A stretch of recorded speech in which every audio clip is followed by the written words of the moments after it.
तिघी या चित्रपटाच्या टीमनं झी 24 तासच्या ऑफिसला भेट दिली. या चित्रपटाची कथा आणि त्यामधून समाजाला दिला जाणारा सामाजिक संदेश याबद्दल सविस्तर माहिती दिलेली आहे. या टीमची मुलाखत आमच्या प्रतिनिधी कावेरी पिंपळे यांनी घेतली आहे. पाहूयात.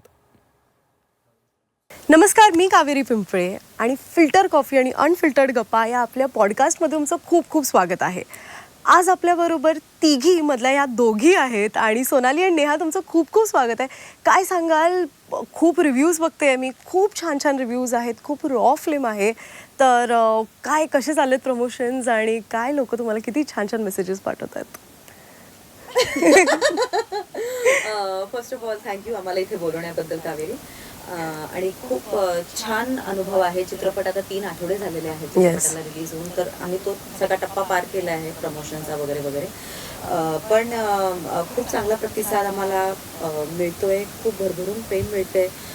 असा चित्रपट लोकांपर्यंत पोचतोय. आम्हाला खूप आनंद आहे या गोष्टीचा आणि we are just very proud की आम्ही जे या चित्रपटाच्या माध्यमातून लोकांपर्यंत पोचवायचा प्रयत्न करत होतो ते पोचले. खूप प्रेम मिळत आहे. तू काय सांगशील? मी काय सांगेन पेक्षा मी आता ॲक्च्युली आम्ही साधारण रिलीजच्या 1 आठवड्या आधीपासून ज्यांच्याबरोबर इंटरव्ह्यूज केले सगळ्यांनी सिनेमा पाहिला. ठीक आहे. आम्ही आधी स्क्रीनिंग्स केल्या, कारण हा वेगळ्या पद्धतीचा चित्रपट आहे. हे असं नाही होऊ शकत की मग तुम्ही कशी तयारी केली, मग कशी मजा आली, मग काय अनुभव होता. It's a different kind of a film. त्यामुळे त्याच्याबद्दल बोलताना सिनेमा समजून घेऊन जाणून घेऊन इंटरव्ह्यूज करणं खूप इम्पॉर्टंट पार्ट होता. आय फील हे सगळ्याच चित्रपटाच्या बाबतीत खरं तर घडायला हवं. डेफिनेटली. पण स्पेशली अशा सारख्या चित्रपटामध्ये तर अगदीच आमच्या चित्रपटासाठी ते जास्त लागू होतं आणि आम्ही थोडेसे नशीबवान होतो की आम्हाला जमलं प्रत्येकाला आधी चित्रपट दाखवून मग इंटरव्ह्यू करणं. कारण काय होतं, कुठेतरी ना मराठी चित्रपटाला घेऊन बघायचं आहे, इंटरेस्टिंग वाटतोय ट्रेलर, मग एक साधारण आठवडाभर आपण वाट बघतो रिव्ह्यूज काय आहेत, लोक काय म्हणतात आजूबाजूला. बरं, रिव्ह्यूज चांगले आलेत, शेजारचे पाजारचे फ्रेंड्स कोणी गेलेत का, मग कळलं सगळ्यांकडनं की मग आपण मन बनवतो आणि मग तिकीट काढतो. कधी कधी या सगळ्या प्रोसेसमध्ये थोडासा उशीर होऊन जातो आणि सिनेमा गृहांतर राहत नाही. तर मराठी प्रेक्षकांना मला विनंती आहे की एखादा चित्रपट तुम्ही बघायचा ठरवला, स्पेशली मराठी, तर तो पहिले प्रायोरिटीवर बघून घ्या. कारण हिंदी चित्रपट टिकून राहू शकतात बराच काळ स्क्रीन्सवर. मराठी चित्रपटांच्या बाबतीत ते शक्य होत नाही. गणितं फार वेगळी आहेत, थोडीशी अवघड आहेत. त्यामुळे तुम्ही जर बघणार असाल, तुमची जर प्रायोरिटी असेल, तर इतर भाषिक चित्रपट नक्कीच बघा, पण पहिले मराठी चित्रपट बघा. म्हणजे लोकांनी चांगलं म्हटलेलं पण आहे, तरी सुद्धा ज्या लोकांना आतापर्यंत पाहायला हे जमलेलं नाही, अजून वाट पाहू नका प्लीज. जा थिएटरमध्ये आणि 3 आठवडा आम्ही टिकलेले आहोत छान. आणि तुम्ही जर अशीच जायला सुरुवात केली तर अजून अनेक आठवडे आम्ही टिकू शकू.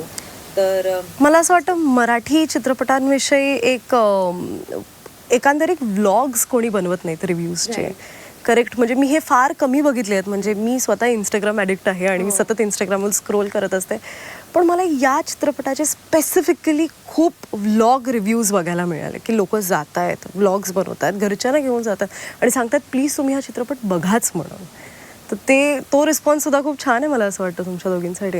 आय थिंक हे खूप ओव्हरवेल्मिंग आहे. म्हणजे निश्चितच जेव्हा आमचे पहिले 2-3 रिव्ह्यूज आले, म्हणजे क्रिटिक्सने लिहिलेले, त्याच्यानंतर आय थिंक वीकेंडपासूनच लोकांना आपोआप व्हिडिओज करायला सुरुवात केली. आणि आमच्यासाठी पण ते नवीन होतं की खरंच म्हणालीस तसं की आम्ही पण पहिल्यांदा बघितलं एका मराठी चित्रपटाच्या बाबतीत लोक बोलतायत, त्याला डायल्यूट न करता जे वाटतंय ते भरभरून लोक व्हिडिओमध्ये बोलतायत आणि त्यांचे पोस्ट करतायत. आणि यू सी किती अर्नेस्ट व्हिडिओज आहेत, किती मनापासून, किती तळमळ करून, किती पोटतिडकीने लोक आपल्यापर्यंत, प्रेक्षकांना रडताना सुद्धा पाहिलंय. ॲब्सोल्युटली. आणि इट इज सो ओव्हरवेल्मिंग. म्हणजे ज्या पोटतिडकीने आम्हाला चित्रपट करावासा वाटला, तो बघितल्यानंतर आम्हाला जितक्या पोटतिडकीने त्याच्याबद्दल जे वाटतंय तितकंच प्रेक्षकांना वाटतंय. या सिनेमात सेलिब्रेशन करण्यासारखं काहीच नसतानाही सगळ्या टोळीने एकत्र जाऊन बघतायत, स्पेशली फॅमिलीज, बहिणी, आई, मैत्रिणी आणि ते समोरून बहिणी. आम्ही तिघी आलोय. मी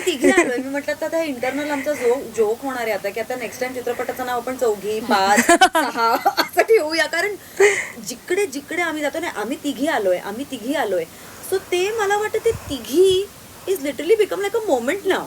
6 मार्चला तिघी हा चित्रपट ऑलरेडी रिलीज झालेला आहे. तो इतका कमाल चालतोय की तो अजूनही थिएटर्समध्ये आहे. आणि थँक्यू सो मच सोनाली आणि नेहा, तुमच्याशी बोलून मला खूप बरं वाटलं आणि all the very best. Thank you so much.